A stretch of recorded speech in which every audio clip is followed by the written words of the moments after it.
Poliisi mu Bendobende lya Katonga etandise omuyigo Gwabattemu ab'emmundu abasatu abasasidde abantu babiri amasasi ne battirawo oluvannyuma ne batonta.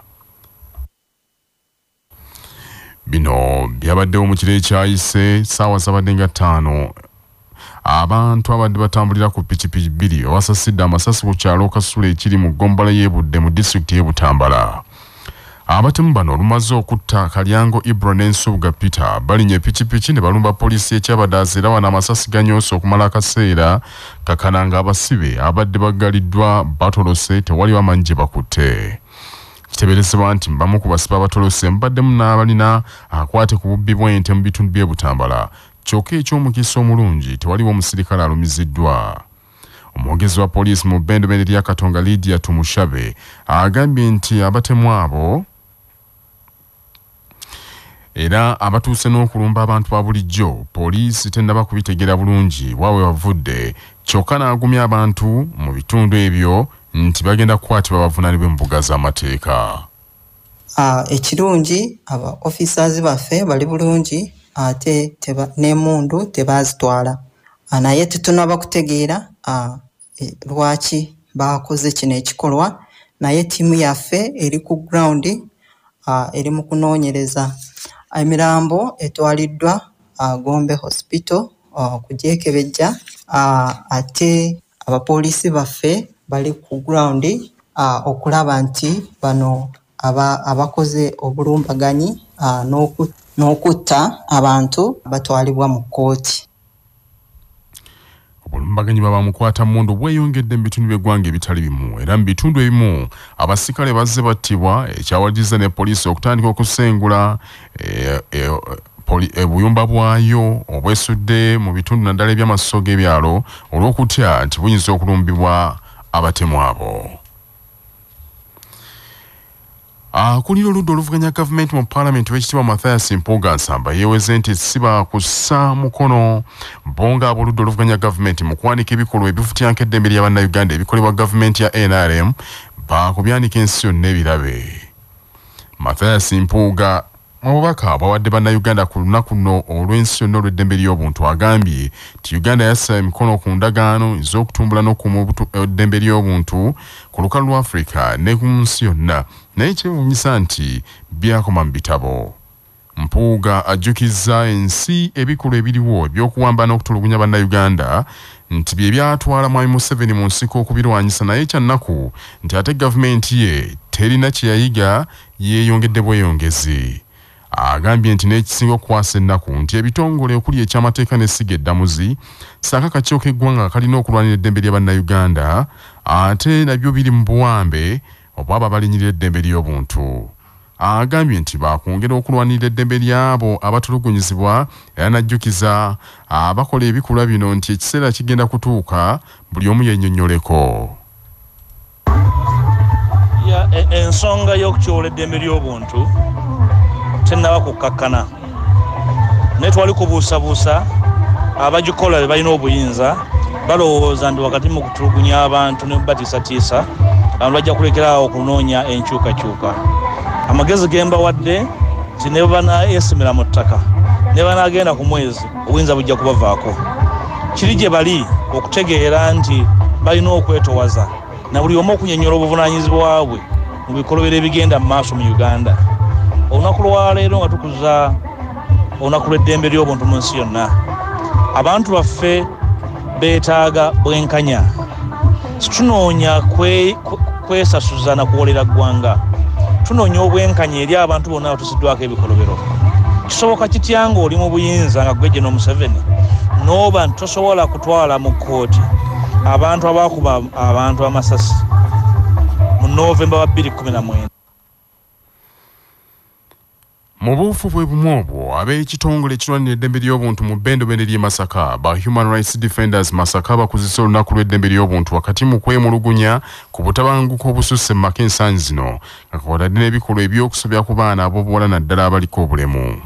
Olunaku olw'abalangizi b'eddembe ly'obuntu balukuliza Bukoto mu muluka gwe Kakunyu mu maka ga Ssentebe Joseph Wanja Katongole nga wano nno baliko abantu abeetaavu bagabidde ebintu kubadde engoye, engatto n'ebirala ebyambisibwa mu bulamu. Ssente w'olukiiko olw'ekitongole kino olufuzi Bale Mudathiru asabye abantu bakomye okutunuulira obutunuulizi omuntu yenna ng'aliko gw'amalako eddembe lye. Bw'olaba omuntu gwe batulugunya vaayo okyogereko. Bw'obanga gwe tokisobola tegeeza omuntu omulala gwe kikwatako ensonga ogisindika ku mulala agisobola naye oleme gitunuulira butunuulizi ng'eri awo. Ekyokubiri gwe kennyini lwanirira eddembe lyo ng'otandika n'abafamire yo b'oli nabo kubanga oyinza oddwanirira eddembe ly'abalala ng'ate gwe abaana ababo tebasoma abaana ababo tebalya abaana ababo tebambala ebyo byonna twagala abantu babe nga bakikola ki bafaayo. Akulira ekitongole kino mu bbendobende ly'e Buddu Shifa Katerega agambye nti ogwayo bagukoze naye obutabanguko mu maka bususse kwe kusaba abakulembeze mu bitundu ebyo nabo basitukiremu. Tufunye okusoomoozebwa butabanguko mu maka naye tugamba abantu beekube mu mutima gwe wennyini ky'otayagala bakole tokikola mulala twagala abantu bejjemu omutima ogw'okulumya bannaabwe.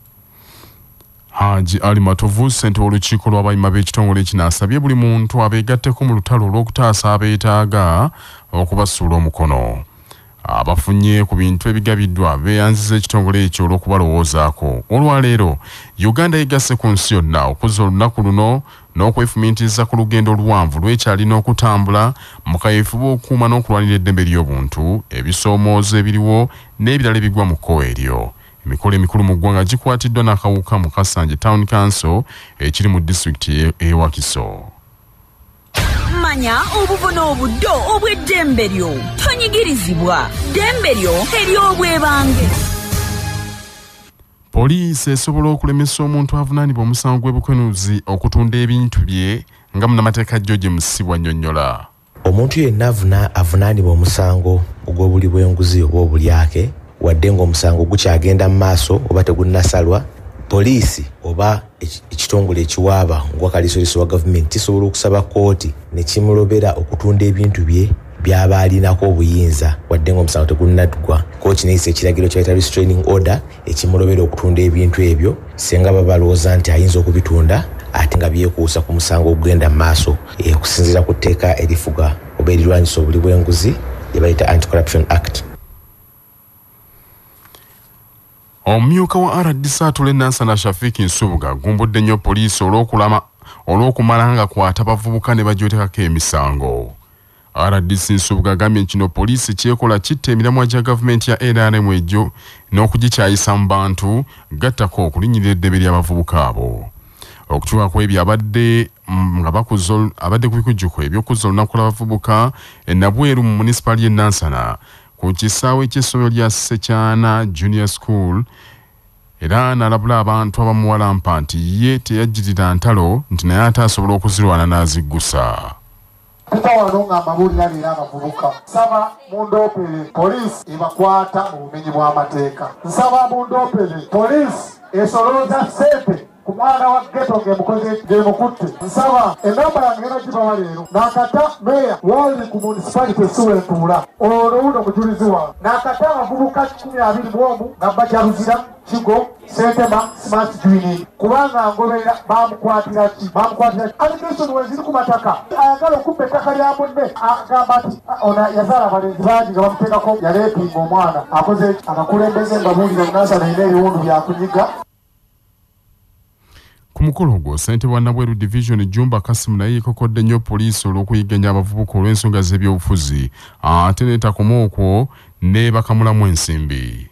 Poliisi bwekyakwata abavubuka era nga bwe yabakwatanga ogenda okunoonya omusibe Kawempe ng'ate bamututte Nansana kati ne tufuna obuzibu mu mbeera eyo bamukwatira ne bamutwala Nansana bwe muzungira Kawempe ng'ate taliiwo. Security n'obubbi bweyongeredde ddala naddala mu nnaku zino ezisemberera ennaku enkulu. Tusaba embeera ey'enjawulo abantu bakubwa obutayimbwa abavubuka bayoolebwa naddala nga bava ku mipiira. Sebala Diso Sanze nayogedde dda.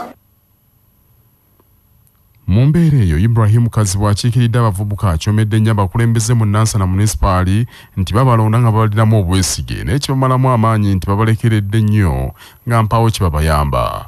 tuze kucelebrating abavubuka na kumanya bizibu kye bakola ki kubanga ekyamazima abakulembeza bafe abalonde batubalidde nnyo olukwe abavubuka tetulina abavubuka febe bakwata abavubuka fe buli kimu naye ate priority tezituweereddwa wallahi tubalinze mutulyaza amaanyi ganya abakulembeze ne tubalinze abavubuka banekambawo example ng'obudde ku sente zino okuva mu gavumenti tulina kyebayita local government oba inabweru division oba municipal naye ekiraga nti omukulembeze bwewalonda akufuddeko jagala wano ombuuze busukuma division abakulembeze bewalonda abavubuka babawa sente meka omwaka ku musolo gwe bakuŋŋaanya abavubuka balinako portion ya sente meka meya owa inabweru division abavubuka abaffe mubawa sente meka ku sente zemukuŋŋaanya mu kizuuliddwa nti obulwadde bwa puleesa bweyongedde nnyo n'okusingira ddala mu bantu abasula mu bitundu eby'omugotteko ng'obuzibu nno okusinga buvudde ku mbeera y'ebyenfuna enyigiriza ennyo obulamu obw'omuntu wa bulijjo ekireetedde abantu abo okweraliikirira ennyo ne bajjamu ebirwadde ng'ebyo. Okunoonyereza kuno okukoleddwa eddwaliro lya Kyaddondo Hospital erisangibwa e Kawempe mu lusiisira lw'ebyobulamu lwe bakubye ku ddwaliro eryo bajjanjabidde abantu ebirwadde eby'enjawulo ku bwereere wakati mu kweyozaayoza olw'eddwaliro eryo okusuumusibwa okuva ku mutendera gwa Health Center ne lifuuka eddwaliro eddene. Dr. Joseph Kamya akulira ebyobujjanjabi ku ddwaliro eryo akinogaanyiza nti omutawaana okusinga guvudde ku bwavu obukooza bannayuganda akagiri ensangi zino. Tukoze olukungaana kye tuzudde nti obulwadde pressure bwe businzidde ddala okubeera nga bungi naye mu bitonotono ensonga esingira ddala okuleetera pressure eba lifestyle embeera abantu mwe tubeera mu biki bye tulya ekirala mbeera nga mu bantu mwe tulimu bano obwavu buli omuntu mwabeera omwavu aba mu kweraliikirira abatamanyi kyanaalya abatamanyi na kiki kyanaawa famire ye so okweraliikirira okususse kuleetera omutima okubanga buli kaseera gukuba nnyo nnyo ng'omuntu yeeraliikirira nekimu leetera okulinyisa pressure era bya pressure emunnyogo omubisi buli bw'oguli omungi nnyo n'oguteeka mu mmere nagwo gwongeza pressure. Dr. Musoke Isaac Tamala akulira Kyaddondo Hospital agambye nti basazeewo kakano okuteekateeka olusiisiro lw'okuddiza ku bantu abawagidde ebbanga eddene. N'oluvannyuma lwa gavumenti okulaba nti tusaanire naffe okuweebwa omukisa okusavinga abantu baffe ku umbrella ya hospital tuyitibwa Kyaddondo Hospital n'olw'ensonga eyo twakizudde nti kitegeeza nti tubale tukola bulungi okuweeza abantu ba society yaffe ne tukiraba nti kyandibala kirungi ne tuyita abantu ne tubaddizaayo amawulire g'ebyemizannyo mu mawulire gaffe agakya basafama gakutuusibwako modernity amajaani agalimu eddekende omuli agakisubi tangawizi ne vanira wanywedde kacayi ka modernity akawoomu gasange mu maduuka ne supamaketi zonna. Modernity yo best choice nga bali wamu ne pikipiki TVS HLX CC 125 epakasa era kati osobola okugifuna ku kibanja mpola okuva mu Mmogo era gyeyune okuva mu Yuvrage ebbanda. Tiimu y'eggwanga y'omuzannyo gwa rugby ya Uganda Rugby Cranes etandise bubi mu mpaka za Cape Town Series ezindire South Africa ekubiddwa emizannyo gyonna ebiri gye yakazanya mu kiseera kino. Omuzannyo gwa Uganda Rugby Cranes ogusooseewo ekubiddwa America obugoba 38-5 ate nga mu kibinja kye kimu Bungereza ekubye Australia obugoba 21-19. Omuzannyo ogwokubiri Uganda Rugby Sevens era ekubiddwa Australia obugoba 3-1 nga yo Uganda teyanukudde. Uganda kakano esigazza kuzanya ne Bungereza mu kibinja dda. Omutendesi wa Uganda Rugby Sevens Tolbert Onyango yatwala ttiimu y'abazannyi 14 okwetaba mu mpaka zino ezigenda okukomekkerezebwa olunaku olw'enkya. Amawulire okuva ebweru w'eggwanga gakutuusibwako ebbaati lya Orient Tiled eryakasabuukululwa aba Uganda Baati liri mu kika ky'ettegula erinyumisa ekizimbe ate nga ppangaazi mu langi ez'enjawulo. Orient Tiled likoleddwa mu tekinologiya omupya ng'era bali wamu ne Imara Hotel ekyengera mugongo ng'okyamidde ku lw'e Masaka we mufunira empeereza ez'omulembe zonna ez'ebya woteeri n'akamwenyumwenyu. Essimu 0750 598 011. Omuyimbi enzaalwa ya Congo yatiikirira ennyo naddala mu myaka egy'ekinaana Elizabeth Moidikae eyamanyibwa ennyo nga Shalamwana afudde. Shalamwana afiiridde ku myaka egy'obukulu 64. Ono yatiikirira nnyo olw'ennyimba ze ezaakwata abantu omu Babiro si ku lukalu lwa Afrika lwokka wabula kumpi okwetoola ensi yonna ng'oluyimba olwasinga ennyo okunyumira abantu lwero lwa Kalibu Yangu n'ennyimba endala nga Zeko n'endala. ono wafiiridde nga yayingira mu byobufuzi era gye buvuddeko mu mwaka 2022 gavumenti ya Felix Tshisekedi ekulembera DR Congo mukadde kano yawalizibwa okumukuba mu mbuga z'amateeka yawalizibwa okumukwata ne muggalira olw'okuyimba ennyimba oba olyawo ezalowoozebwa nti zaali zisomooza omukulembeze aliko kaakano. Bannaffe ag'essaawa zino kangamalirize mu bufunze. Poliisi mu bbendobende lya Katonga etandise omuyiggo Gwabattemu b'emmundu basatu abasasidde mu bantu Amasasi babiri ne bafiirawo mu disitulikiti y'e Butambala. Akulira oludda oluvuganya gavumenti mu Paalamenti w'ekitiibwa Amasasi Mpuuga Nsamba yeeweze nti ab'oludda oluvuganya si baakussa mukono mu kwanika ebikolwa ebifutyanka eddembe lya bannayuganda ebikolebwa gavumenti ya NRM baagala ensi yonna ebimanye. So nga amyuka RDC we Nansana Shafiki Nsubuga gumbudde nnyo poliisi erudde eyo olw'okumala nga akwata abavubuka ne bagyetekako emisango. Abasawo bakizudde nti obulwadde bwa puresa bweyongedde nnyo okusingira ddala mu bantu abasula mu bitundu eby'omugotteko ng'obuzibu nno okusinga bavudde ku mbeera y'ebyenfuna enyigiriza nnyo abantu ba bulijjo ekireetedde abantu abo okweraliikirira ennyo ne bajjamu ebirwadde ng'ebyo. Ge mawulire ag'essaawa zino mwebale nnyo okuwuliriza.